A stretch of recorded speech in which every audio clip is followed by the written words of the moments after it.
हम बात कर रहे हैं उज्जैन की, जहां पर भीम आर्मी एवं आजाद समाज पार्टी के तत्वाधान में आज ओबीसी वर्ग को 27% आरक्षण देने हेतु राष्ट्रपति के नाम ज्ञापन दिया गया। में आजाद समाज पार्टी के संस्थापक चंद्रशेखर आजाद जी के निर्देश अनुसार मध्य प्रदेश के 11 संभाग में एक साथ ज्ञापन दिया गया है। वही दुले सिंह आजाद मालवा निमाड़ प्रभारी ने बताया कि देश में सबसे अधिक मात्रा में ओबीसी वर्ग निवास करता है। सरकारें सिर्फ इस वर्ग का वोट लेना जानती है। आगे कहा है कि वोट हमारा, राज तुम्हारा नहीं चलेगा। जिसकी जितनी संख्या भारी उसकी उतनी हिस्सेदारी। ओबीसी वर्ग के विकास हेतु सरकार से मांग करते हैं कि संविधान में प्रदत्त 57% आरक्षण दिया जाए एवं जातिगत जनगणना करके सार्वजनिक किया जाए। सरकार ने अब समय की मांग है कि देश में जातिगत जनगणना होनी चाहिए।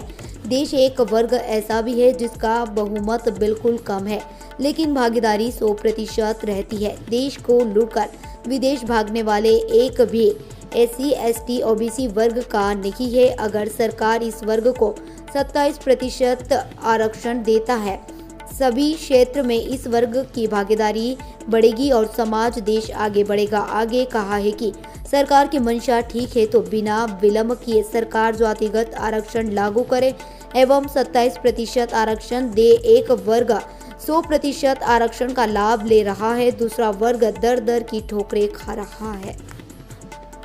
उज्जैन से ब्यूरो रिपोर्ट, राजधानी तक। भीम आर्मी संस्थापक आर्य समाज पार्टी के राष्ट्रीय अध्यक्ष एडवोकेट चंद्रशेखर आजाद जी के राष्ट्रव्यापी आह्वान पर आज पूरे मध्य प्रदेश के अंदर 11 संभागों के अंदर संभाग स्तरीय धरना दिया गया, जिसमें हमारी प्रमुख 2 मांगे हैं। पहली मांग ये है कि ओबीसी की जाति का जनगणना हो। आपको बता दो कि कि ओबीसी की जाति की जो जनगणना है 1931 में हुई थी। उसका आंकड़ा अभी तक उसके आधार पर इनको अधिकार मिले जा रहे हैं। 2011 में जनगणना हुई, लेकिन आज तक उसके आंकड़े उजागर नहीं हुए। दूसरी मांग हमारी ये है कि मध्य प्रदेश के अंदर एक समय पे 27% आरक्षण लागू हो गया था, फिर कोर्ट ने उसको स्टे कर दिया। तो सरकार, चाहे भाजपा हो चाहे कांग्रेस हो, दोनों सरकार ही ओबीसी वर्ग के अधिकारों का हनन कर रही है, ओबीसी के वोट का इस्तेमाल कर रही है, ओबीसी के बच्चों के भविष्य के लिए खिलवाड़ कर रही है। आज हम बता दें आपको कि आज ओबीसी में जो 4000 से ऊपर जातियां हैं, उनमें आप देखेंगे कि क्या स्थिति, क्या हालात है। लेकिन सरकार सिर्फ एक चश्मे से देख रही है। सरकार ने ये किया है कि भाई जिन्होंने कोई संघर्ष नहीं किया उनको तो उन्होंने 10% आरक्षण दे दिया, लेकिन ओबीसी वर्ग लगातार संघर्ष कर रहा है, पिछड़ा है। आप देखेंगे जाकर ग्राउंड पर तो हालत बहुत गंभीर है। तो उनको मध्य प्रदेश के अंदर 70% आरक्षण की मांग को लेकर दूसरी मांग हमारी ये प्रमुख थी। आज पूरे मध्य प्रदेश मेरे मुस्लिम भाइयों के लिए मैं खास संदेश दूंगा कि इसकी सबकी जड़ है राजनीति। जब तक आप लोग राजनीति पर कब्जा नहीं करोगे तब तक आपका अधिकार और आप कितने भी मांग करते रहो, आपको कोई सुनने वाला नहीं होगा। मुस्लिम समाज की समस्या ये है कि वो एकत्रित नहीं, वो राजनीति पर कब्जा नहीं, उनका MLA MP नहीं है। अगर है तो वो बोलते नहीं, जिसके मुंह में पट्टा बंधा देता है। तो ये बात सही है कि हमें संविधान सबको आज़ादी देता है बात रखने की, लेकिन अगर सरकार भेदभावपूर्ण जातिगत भेदभाव रख के अगर करती है तो सरासर गलत है।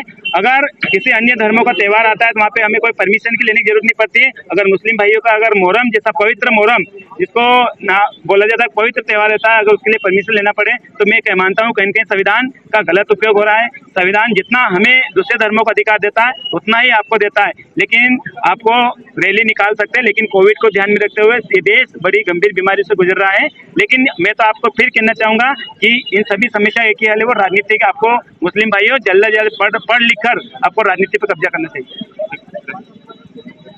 आखिरी धरना दे दें, क्या मांगे आप देख सकते हैं कि ओबीसी समाज इस देश में सबसे बड़ी मात्रा में पाया जाता है। 52% ओबीसी समाज की जनसंख्या है। फिर भी सरकार इनको सिर्फ है ना वोट बैंक के वोट समझती है। जब इनका हक और अधिकार की बात आती है तो कोई न कोई सरकार अपना वादा से मुकर जाती है। आपको पता होना चाहिए कि पिछली सरकार थी, उन्होंने ओबीसी वर्ग के लिए 27% आरक्षण की मांग करी थी। वो सेक्शन भी सिलेक्शन भी हो गया था, मतलब लगभग, लेकिन फिर सरकार ने उस पर रोक लगा दी गई। क्यों रोक लगा दी गई? कि अगर ओबीसी समाज अगर जाग जाएगा तो उनकी आर्थिक विकास हो जाएगा। तो ये हमने बड़े भाई चंद्रशेखर आजाद जी और आजाद समाज पार्टी ने ठाना है कि ओबीसी समाज के लिए बाबा साहब ने जो आरक्षण लिया है वो 57% लिया गया। 57% डायरेक्टली ऐसा लिया गया है कि अगर ओबीसी समाज अगर पढ़ा कोई किसी भी वैकेंसी निकलती है तो उसके 57% अधिकारी होना चाहिए। तो अभी हाल ही में हमने भोपाल में घेराव करा था ओबीसी समाज के जो राष्ट्रीय अध्यक्ष जी महेंद्र सिंह लोधी जी के साथ वो संयुक्त मोर्चे के माध्यम से करी थी, जिसमें मैं खुद मौजूद था, जिसमें 285 संगठन ने सहयोग करा था और हमने आंदोलन करा तो सरकार ने कहीं ना कहीं डर तो रहा, भीम आर्मी से मिला गई और सरकार ने तुरंत 27% आरक्षण नीट में लागू करा। तो मेरे ओबीसी समाज के भाइयों को नीट से जैसे लागू करा तो उनको ये फायदा होगा कि जब डॉक्टर या कि नीट में अगर कोई भर्ती होती है तो 5,000 डॉक्टर हर साल पैदा होंगे। ठीक उसी प्रकार इंजीनियर कलेक्टर भी बनेंगे। लेकिन ओबीसी समाज की लड़ाई हम लड़ रहे हैं, आज नहीं तो कल आएगा। हमारे साथ ओबीसी समाज खड़ा है। अब सोशल मीडिया का युग है, हम ओबीसी समाज को ज्यादा दिन तक बेवकूफ नहीं बना सकते। अब रही बात